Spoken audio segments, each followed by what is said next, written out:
Hi. Hi, my name is Mark Halpert. I'm here today with Dr. Vera Jaffe and Mira Halpert. And Dr. Jaffe is a board certified psychologist in child and adolescent psychology, in licensed both in New York and in Florida. Delighted to Doc, have you here. we've had the pleasure of working with you for a lot of years, but tell us a little bit about what your area of specialty is. Thank you for having me. Actually, I would say more than 30 years, but we don't want to talk about Oh, I don't want to go. Yes, and it. we're only 29. So I'm originally from Brazil, and I work in child and adolescent psychology, but I also see adults with ADHD and with uh, other disorders that are not chemical dependency or personality disorders. But most of my work is on children and neurodevelopmental disorders. My passion is to work with prevention, so I see very, very young children, even pregnant mothers or mothers with babies. Oh, And wonderful.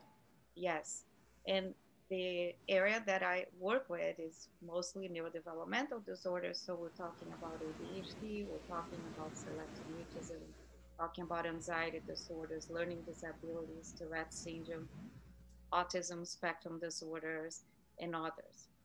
And I really like to work with the young children and their parents because of prevention. Like I have prevention on my forehead and early detection and prevention. Right. So when you talk about young children, you're saying how old again? How- So when I talk about young children, I'm talking about toddlers on, but I also see mothers when they are having difficulty with their babies, because we know that we can actually detect very early on uh, some of the symptoms of what will become later on disorders like autism spectrum disorder. We know that we can detect the symptoms when they're babies.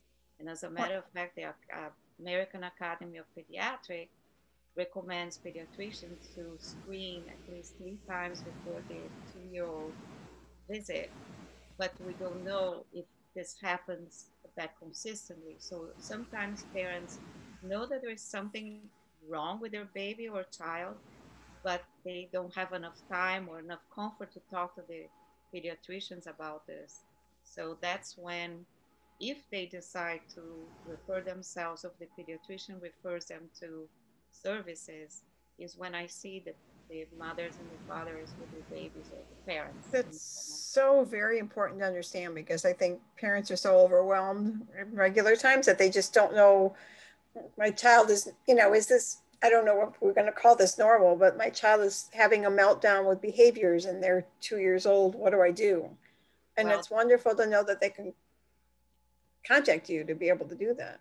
that's a very good point, Mira, because when a child is two and he or she is having a meltdown, this could be due to so many different reasons. I have parents who bring children when they're 2 years old and they say, my child has oppositional defiant disorder, the 2-year old. No, those are Right. still issues with temperament that can be noticed when they're early on in life, like in months, even before the age of one. Right. Certainly, we need to check on speech and language uh, development, because children who have difficulty developing language, speech and language, will have more difficulty with their behaviors. They are more likely to have temper tantrums. And more Sure. importantly, if children show difficulty modulating their emotions at the age of two, this could be precursor of a lot of conditions.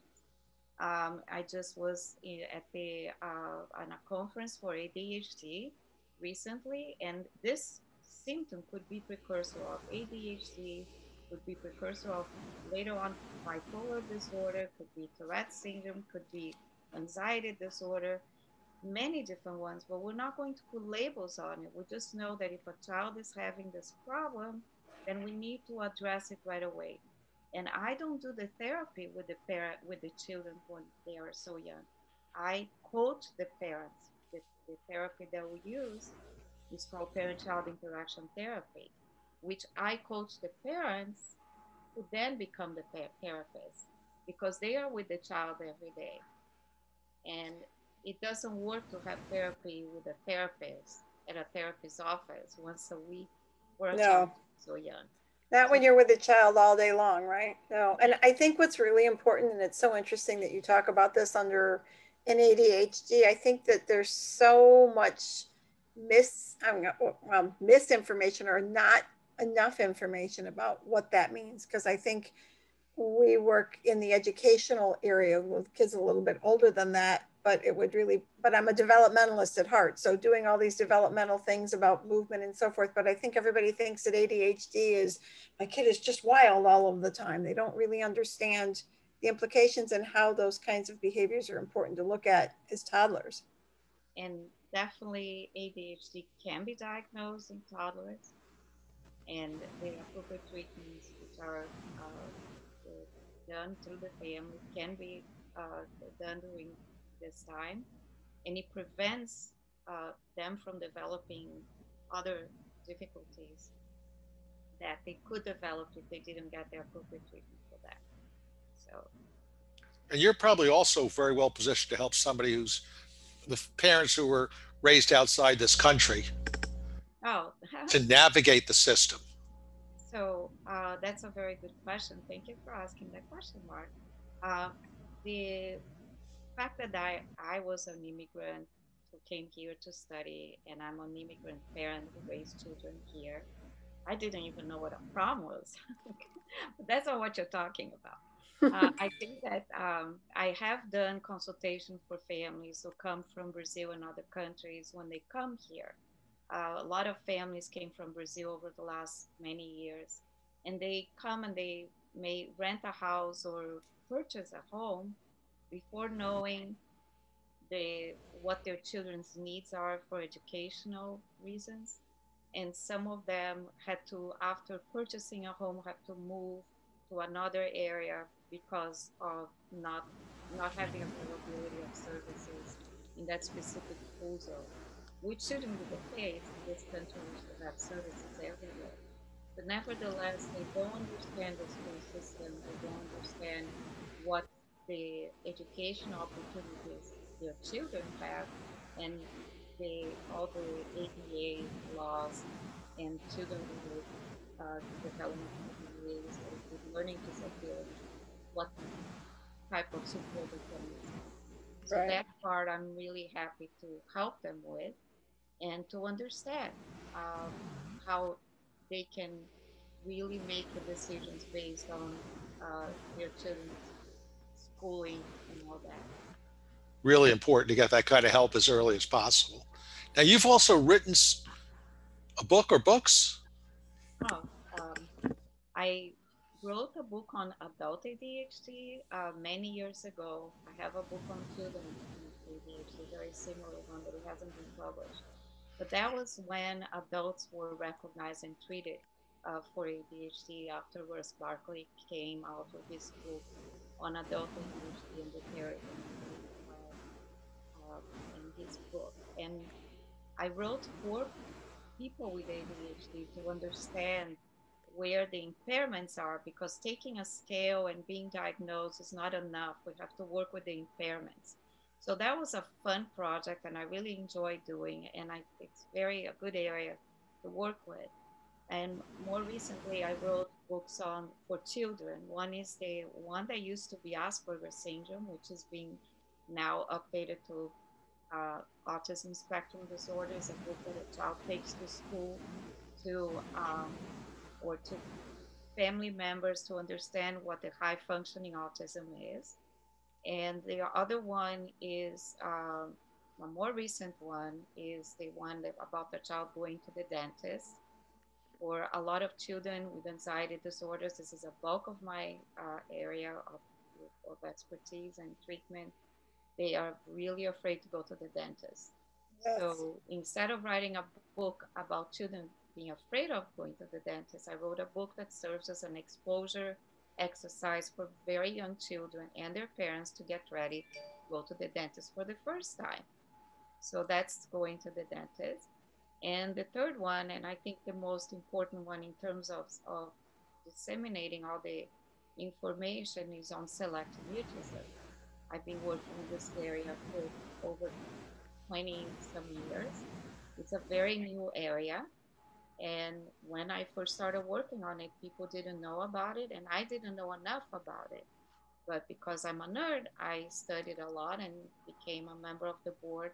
And I decided to write this little book, which is a book that you can take to teachers and family members to explain what selective mutism is, which is an anxiety disorder where children speak with certain people and in certain places, but not with other people in other places. Mostly they speak with their family members at home, but most of the time not at school.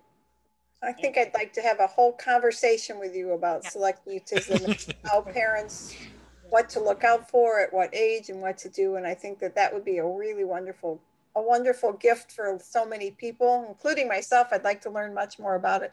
I think you're absolutely right, because especially about the anxiety piece is a huge part that I think yes, it goes misunderstood. So let's pick a date and parents will get them to be able to have another conversation with you just about that. yes, yes. Now, how about in the COVID era, which is really a tough time for parents with kids with young children? And I'm so glad that you are working as hard that you always have been working, because I think you are so much needed at this time to help the parents with their children, with their learning from a distance. First of all, in a recent article from a very large sample in Europe, there is evidence that shows that most of the time the children are working with their parents, not with the teacher. 17% of the time that the children are working um, during the school time, it's just 17% is with the teacher. Most of the time, their parents are doing the work with them or for them. Um, and then they have very, very, very little time with peer socialization online. So that's one of the things that I wrote. Once I read this, that I listened to this presentation over the weekend, I decided to write uh, a letter to our upcoming vice president. And I would love to send this information to our upcoming first lady, who is a teacher. Um, Right. yeah, Joe Biden, and our upcoming vice president, Kamala Harris, uh, begging for all the teachers to be vaccinated, because the chain is so easily seen and so transparent that once teachers are vaccinated, they're more likely to go back to school and stay in school and not be sick. The children will go back to school. The parents can work more, or even if they work from home, and they can work more efficiently. So this is a problem with COVID. We are having a lot of crisis. There is a lot of stress in the family. There has been an increase of alcohol consumption and a lot of marital problems too. This is a study that came out of Europe. So in terms of COVID, we have to be aware that children are not gaining the social skills that they would have gained over the last year, and we need to work with that. Definitely, it's better to have time online in socialization than not have time at all. But this, as the vaccination comes up, we have to really make sure that we need to monitor the children's time online, it, and to limit even more the time on screen. I am always telling parents that the American Academy of Pediatrics recommends the most 1 hour a day of screen time for children who are school age, not even that for younger than 6 years old. So now we have children who are in front of the computer for hours. So it's really important for us to take care of them. And of course, I already have children who are showing some symptoms of separation anxiety and generalized anxiety when going back to school physically, because of what Well, they're listening on TV and listening to their parents' peers. I will So, say there's one silver lining that I've seen in this, which is kind of interesting, is I'm now working with one of my grandsons on math. And we have a grandfather who's working one of his grandsons in another state on reading. So, but let's talk about this more another time. This has been phenomenal, Dr. Jaffe, and let's make sure that we continue to do this And on a regular basis. more information, you How go can they find you? More information about you?